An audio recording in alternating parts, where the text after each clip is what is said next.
রাত বাজে কটা? এই যে 9টা, ইয়েস 9:10।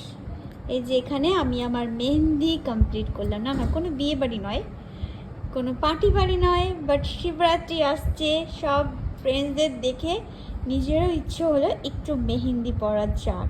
সে কোনো রকমভাবেই জাস্ট পরে নিলাম। আগে পড়তাম, খুব ভালো করেই পড়তাম, কিন্তু যেহেতু প্র্যাকটিস না থাকলে যেটা হয় সেটাই হয়েছে আমার হাতে, তাই তো শোনা?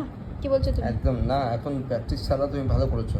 না, অতটাও ভালো করতে পারিনি, কিন্তু যা করেছি মানে মনে হয় যেন ঠিক আছে, না, ওকে আর কি। বেস্ট।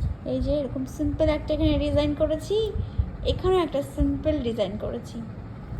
বুক করতে হলে আমাকে বলো শোনা, তুমি তোমার কারো কেউ আছে তোমার যে তুমি এমিকে পড়ি দাও। ফ্রিতে বুক টুক করতে হলে আমাকে বলো, আমি এরকম ফ্রিতে গিয়ে মেহেন্দি টেন্দি পরিয়ে দেবো, ঠিক আছে?